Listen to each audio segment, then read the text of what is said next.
Hello, my name is Mallory Jenna Robinson.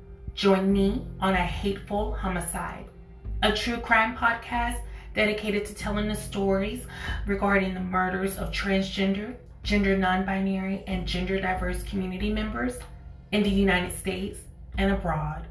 This is A Hateful Homicide. 911, what's your emergency? Yeah. A transgender woman has been shot and killed in North Baltimore. Alpha? In the U.S., trans women of color have a life expectancy of just 35 years.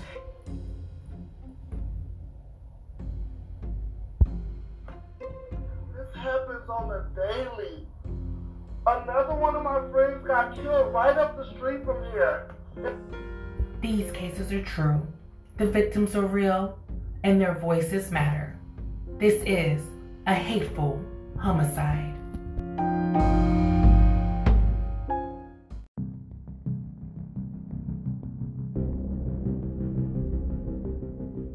The murder of Mia Henderson. Thursday, July 17th, 2014. Baltimore, Maryland.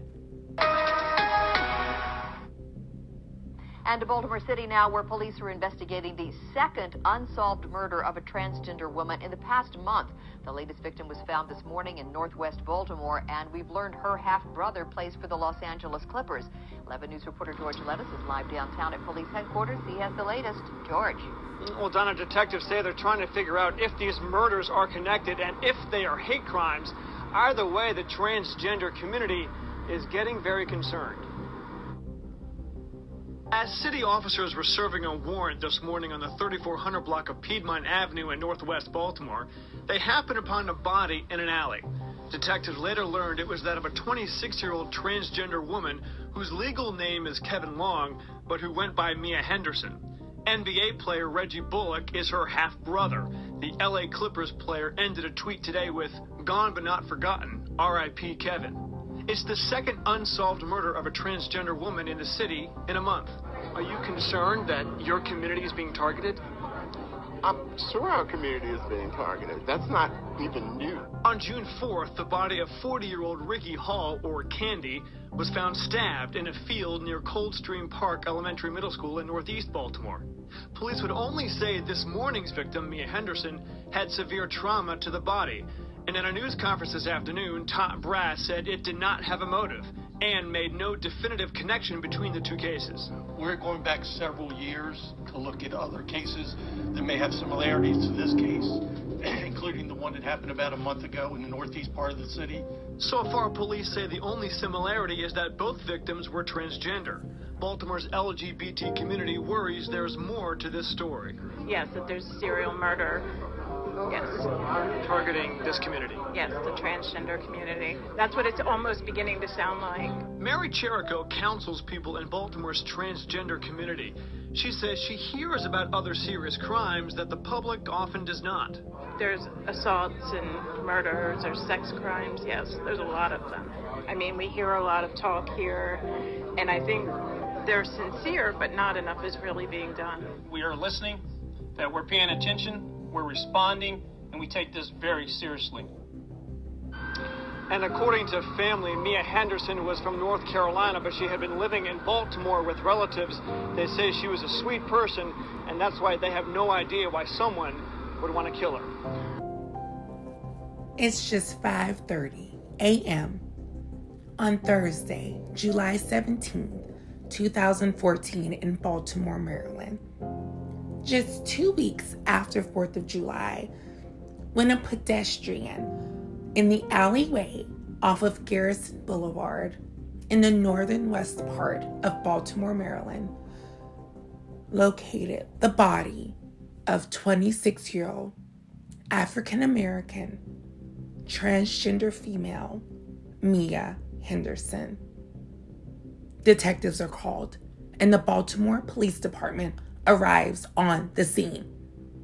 Crime tape is placed around the Garrison Boulevard alleyway, and there you can see the blood-soaked body of 26-year-old Mia Henderson. individuals who are looking around, and the detectives and the crime scene analysts are all trying to figure out what happened to Mia. They realize that this isn't quite where Mia was murdered. Though this is where her body was found, they were able to go and pull surveillance footage. And that footage would then show that Mia was in a hotel prior to being dumped and disposed in the alleyway off of Garrison Boulevard. So, what exactly happened to Mia? In this case today, we're going to discuss the victimology of Mia Henderson, her impact and her love that not only did she have in North Carolina, but also in Baltimore. We're going to discuss often so many times that we've seen throughout this series the hate crimes and homicides of transgender individuals, especially by those who knows their gender identity. We're also going to talk about how in this time period, there was a growing suspicion and fear of a serial killer in Baltimore, Maryland. So let's get into the case and take a look into the murder of Mia Henderson. As we take a look into this case, I want you to understand a little bit about what happened to Mia. She was going, like so many others, had moved from North Carolina for a fresh start. Mia wanted the opportunity to live in a liberal and safe environment out of her southern roots in North Carolina.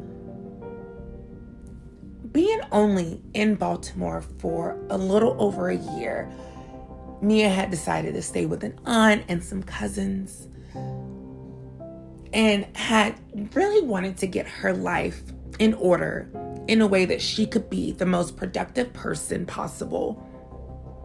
So what happened to Mia in the early morning hours of Thursday, July 17th, 2014?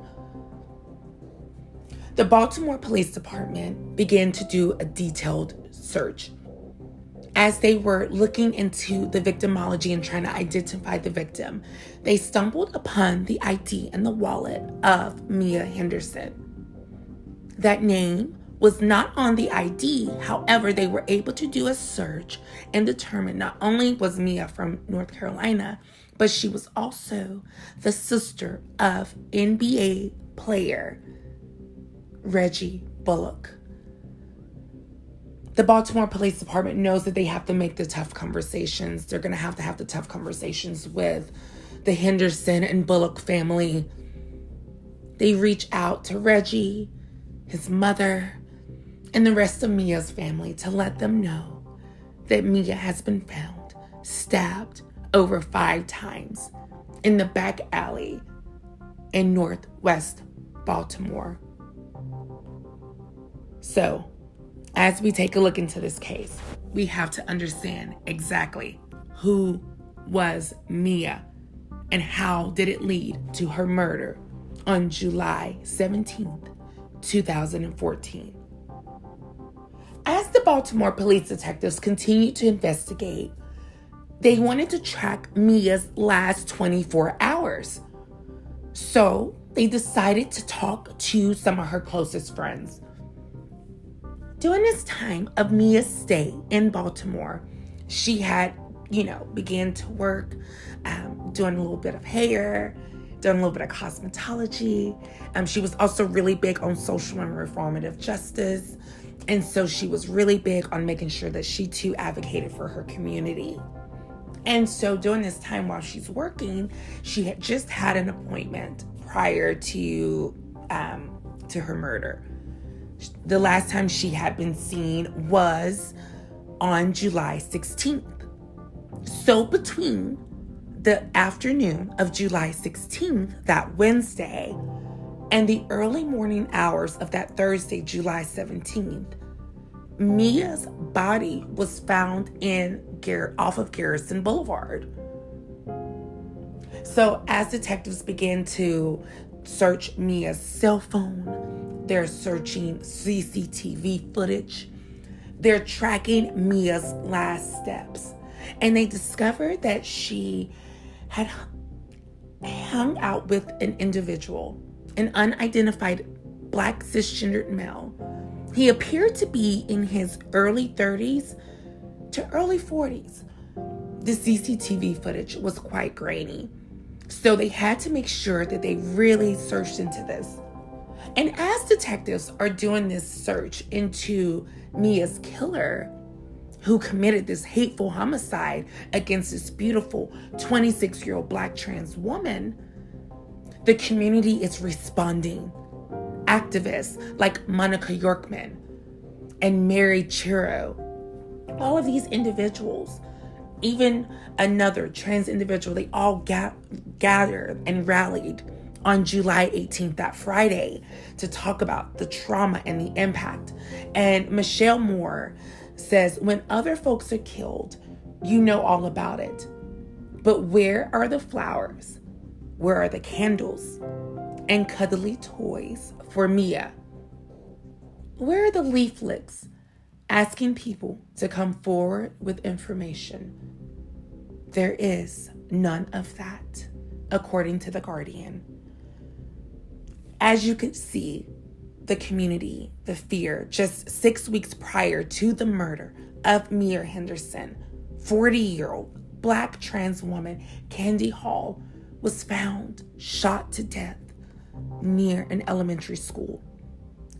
The Baltimore, Maryland LGBT community at this time was in fear of there being a serial killer.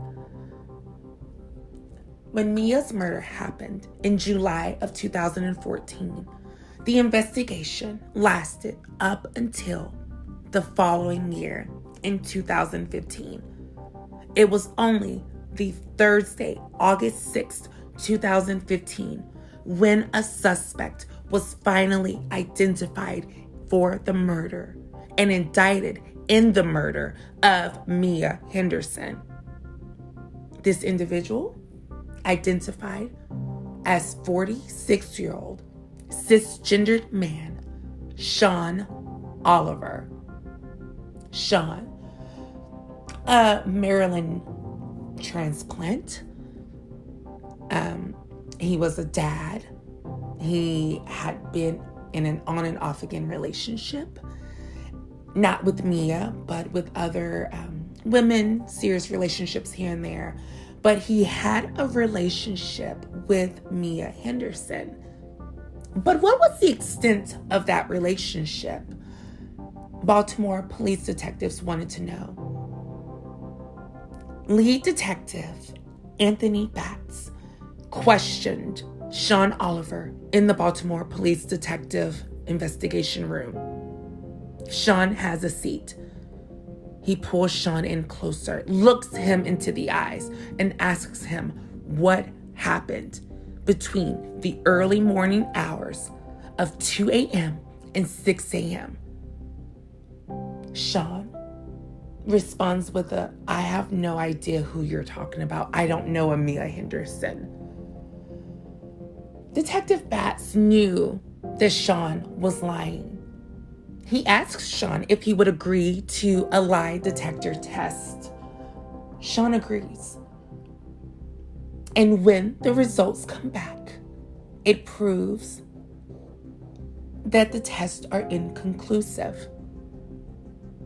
Detective Batts and the rest of the team wants to know further.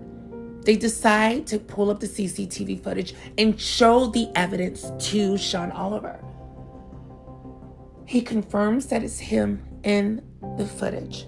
He confirms that on Wednesday, July 16, 2014, around 9 p.m. that Wednesday night, that him and Mia had met at a local hotel in Baltimore on the northwest side.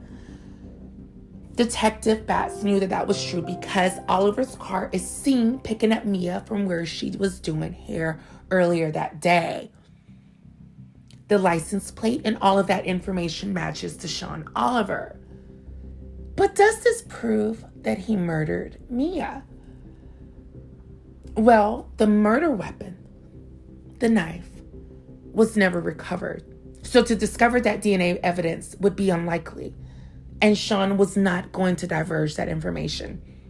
Even though he admitted that he picked up Mia, that they went to a local hotel and had sex the night of July 16, 2014, he admits that that morning he dropped her off and he never saw her again on the morning of July 17, 2014. So then who murdered Mia?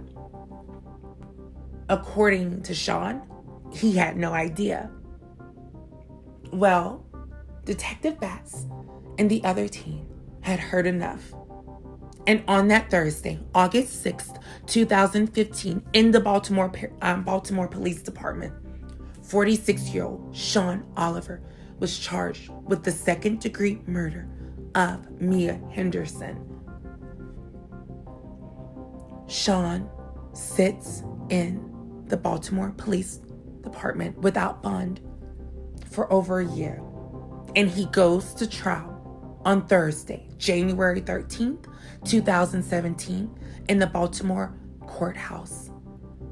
There, his legal team, a legal aid and representative, court-appointed, as well as the prosecutors, all come together for this trial.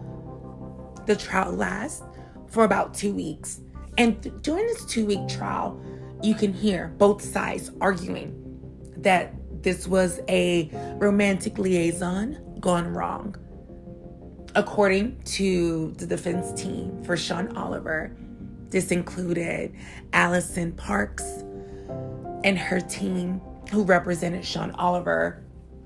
They all ultimately decided that Sean had sex with Mia the night of July 16, but he dropped her off and that they had no issues. Well, prosecutor Mark Polam of the Baltimore District Attorney's Office ultimately decided that that's not what happened. He argued that during the night and early morning hours of July 17th, 2014, that Mia and Sean got into an argument.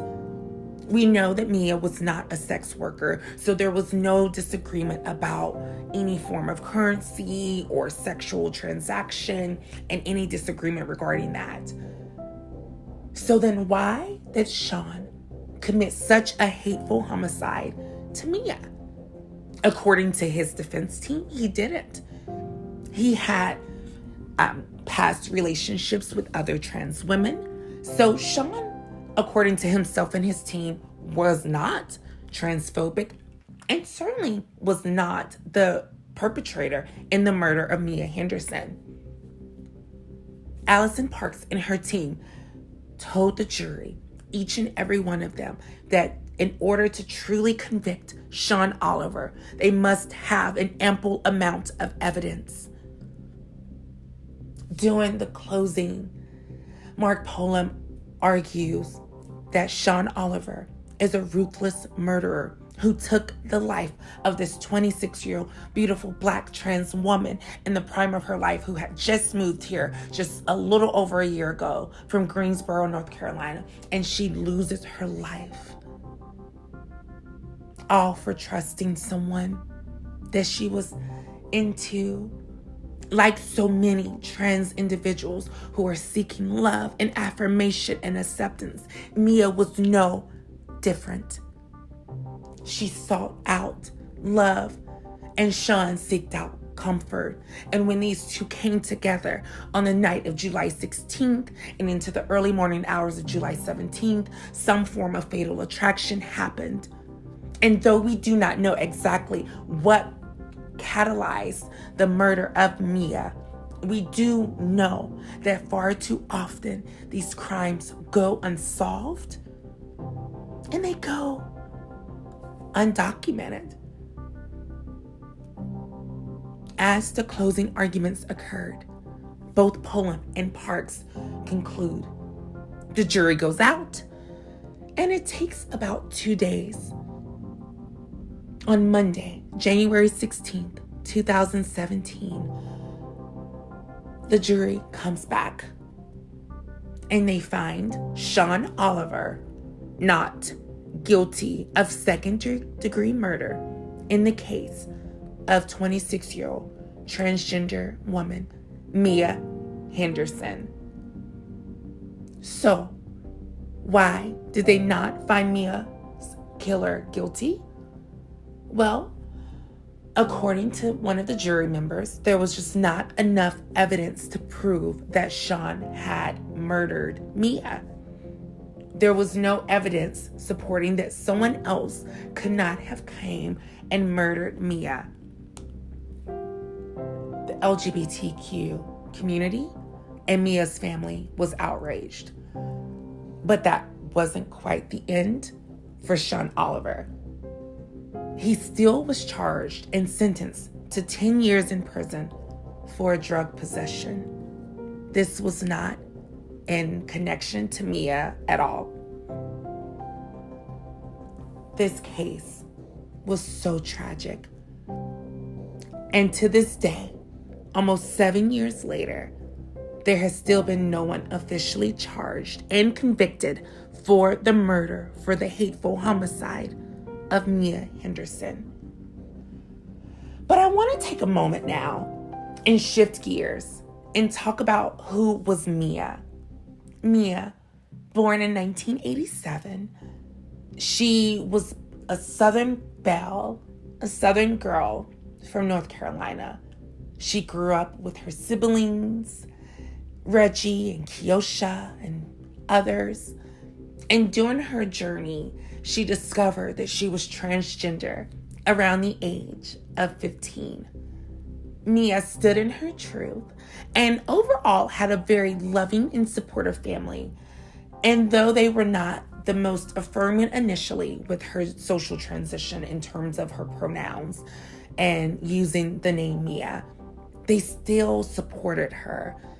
And when Mia made the decision, Mia, who loved cosmetology, hair, makeup, socializing with friends, she loved great music, she loved R&B and hip hop. She was a big fan of Janet Jackson. So Mia was really, really active, not only in the LGBTQ community, but definitely for her trans community. Forming a close-knit community with her trans sisters and brothers and non-binary siblings, not only in North Carolina, but also in the Baltimore, Maryland community. In just such a short period of time, Mia had already become a rising star in the Baltimore community. So again, when she was murdered on July 17th, 2014, that community, along with the community in North Carolina, there was this Eastern Coast ripple effect of tragedy bestowed upon the trans community, feeling voiceless, feeling victimless, because there had already been just another murder. And unfortunately, just 3 years by 2017, there was no justice for Mia. And despite the fact that that happened, her family wanted to advocate and be a voice for Mia. And so what they decided to do was raise awareness in the case of Mia. So many times, these people, these victims, my community, the trans community, our community, has no voice. But her brother, Reggie Bullock, decided to go into a life of activism and heroism on behalf of his sister, Mia. I got a call from a detective with my little sister, and it was just telling me that Maya was gone. So I had to pretty much call back to Baltimore, talk to the detective for them to identify the body and get it shipped back to my family. But I was on the West Coast when it happened, and I just flew back east to be able to, be there in support of my family, and right away started planning for her death.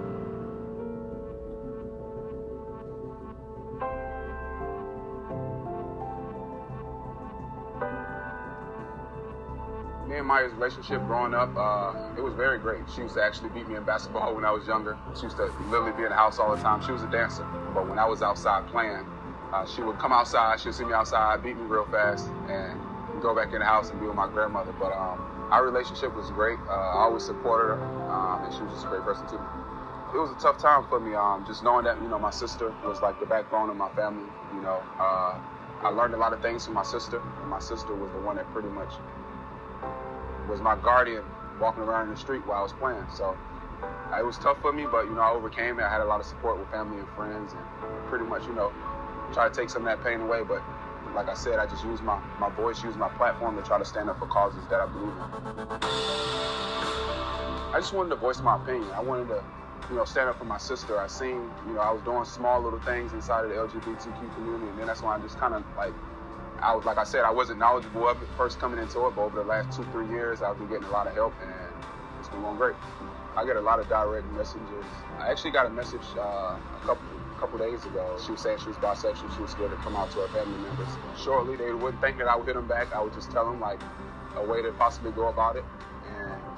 And a lot of people do those different type of things. So I actually respond back to them more personally on my own actual Instagram. It's been going good so far. I've been getting great feedback from it. And a lot of people just can't believe that I'm actually responding to them. So it's been cool. She really lived in our true testimony. She was a real person. She was a dancer. She was a lover. She supported her family. She was a fighter. And she loved God first. She would for sure be smiling ear to ear. Because I actually talked to her friends maybe about a day or two ago, and they was just telling me, they were supportive of everything that I'm doing, standing up for my sister's name, and they just want to be a part of the ride too. It was a crowd that they formed. They protected each other, and they believed in everything she stood for. And they were just telling me how happy they are and proud of me of just standing up, using my sister's name. And it's dope to actually, still have her friends around. They love the work that I'm still doing for a close sister of theirs, and they love it.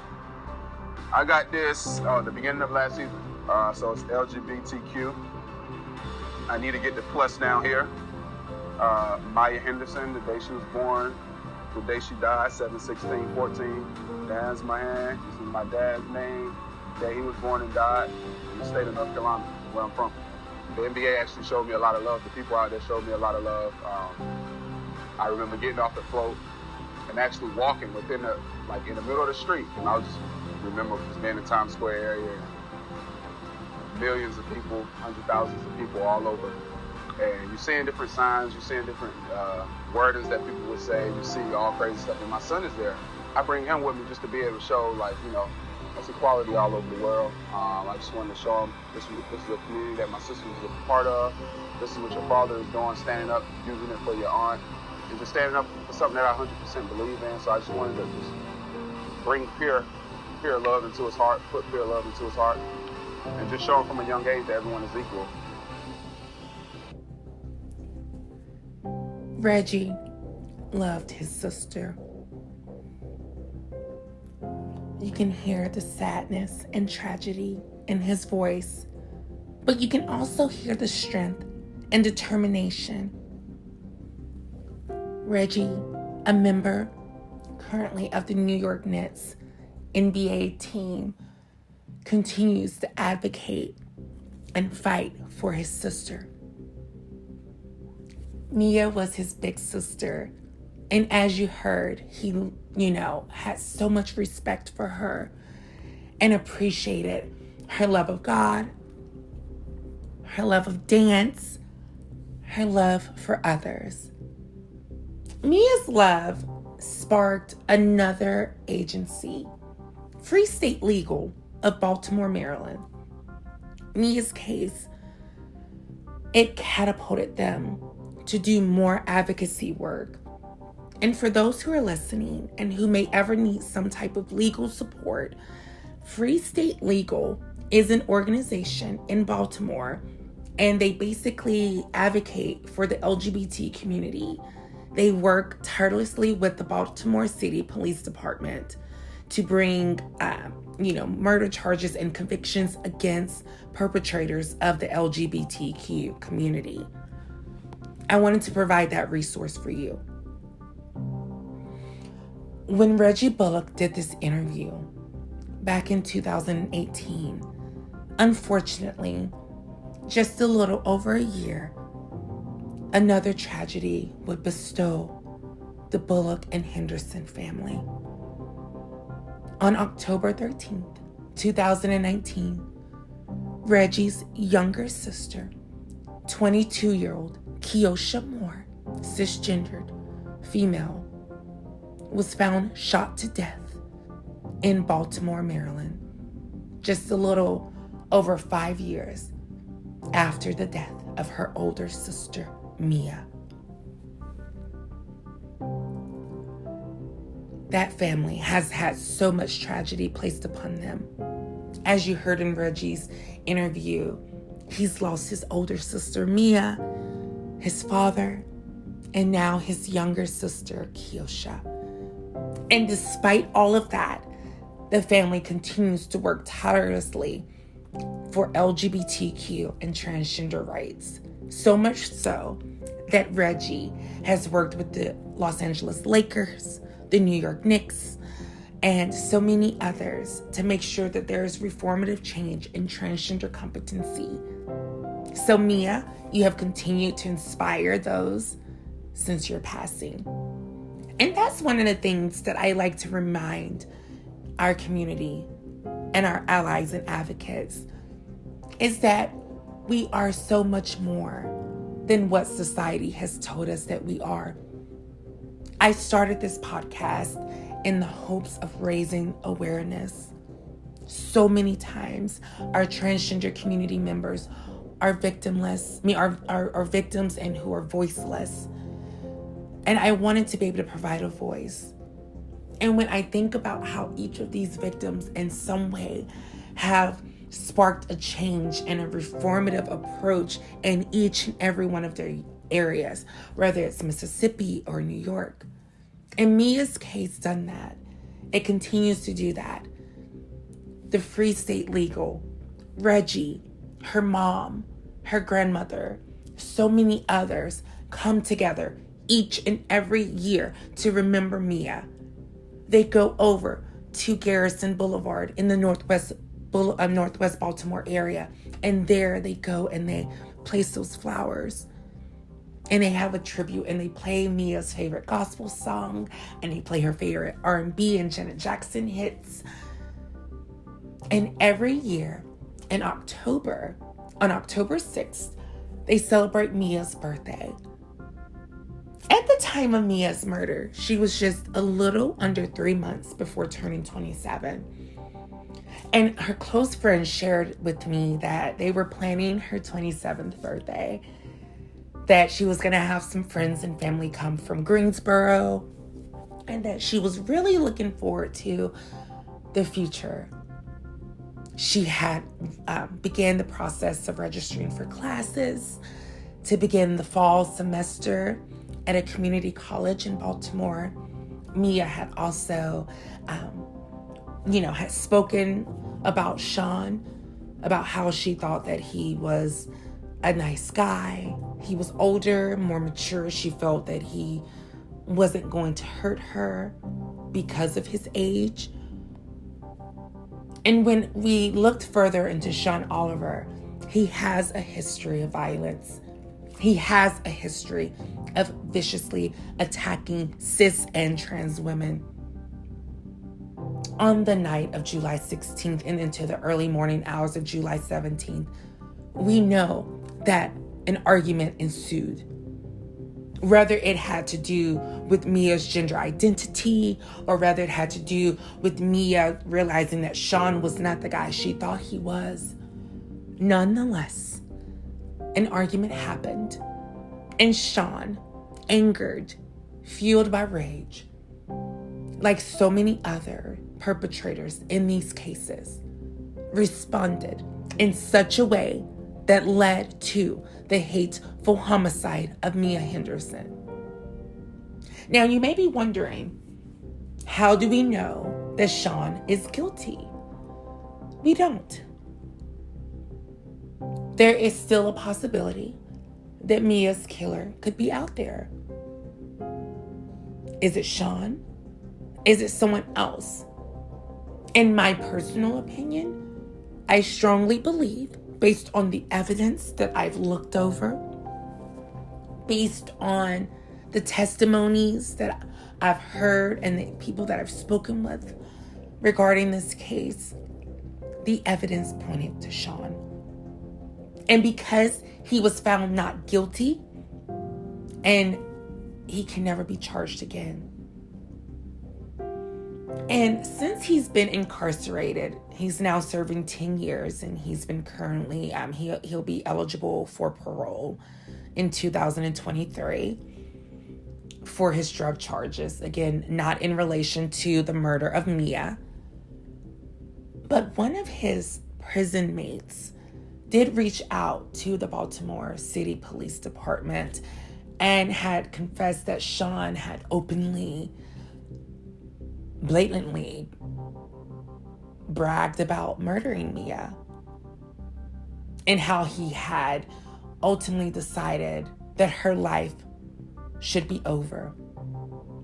When this cellmate asked Sean, why did you kill Mia? According to the cellmate, Sean said, because I wanted to. This gives us a detailed insight into the mindset, the psychopathy into Sean Oliver. So many times these perpetrators, again, like we have heard, use the victim blaming.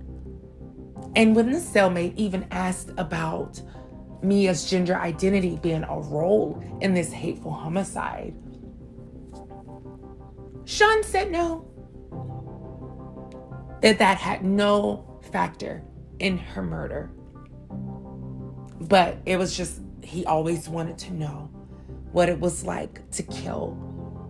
And Mia, this kind and loving 5'6", petite, trans woman, stood no chance against the 6 foot, 200-pound Sean Oliver. The two had sex at the hotel. And around 2 a.m., they leave the hotel. And Sean is getting ready to take Mia home. And as he's taking her home, he realizes that he doesn't want Mia to live. He pulls over, states that there's something wrong with his car. He asks Mia to get out and help him. And as he does, he stabs her over 5 times in the upper and lower torso, leaving Mia to bleed to death between the hours of 2 a.m. and 6 a.m. And by 6:30 that morning on July 17th, 2014, when the first witness discovered her bleeding in the alley, dead, Sean had already fled the scene, disposed of the knife, and covered his tracks. It took over a year just for him to even be charged in the murder.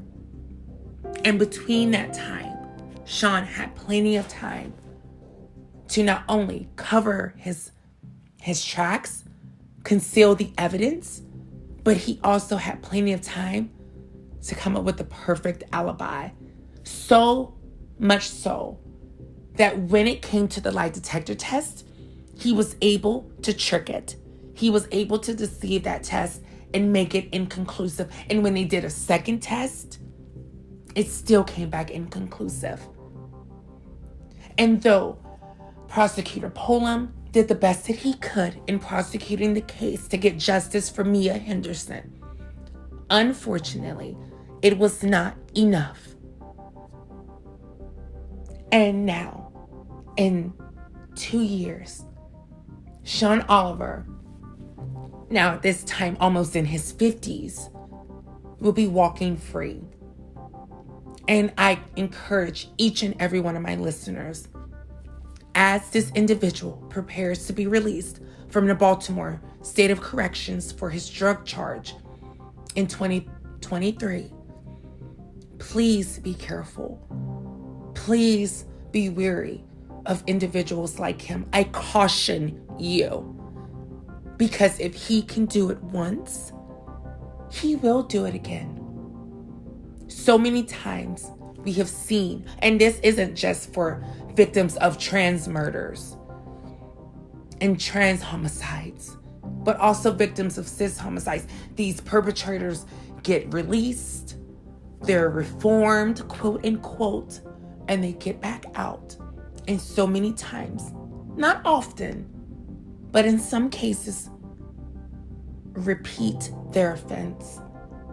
And I can't say for sure that Sean would repeat such a hateful homicide, but the odds and the fact that he just casually decided around 2 a.m, as he's taken Mia home, that he wanted to kill her just because, if that is the mindset of this individual in 2014, I hardly doubt that it has changed and will change by 2023.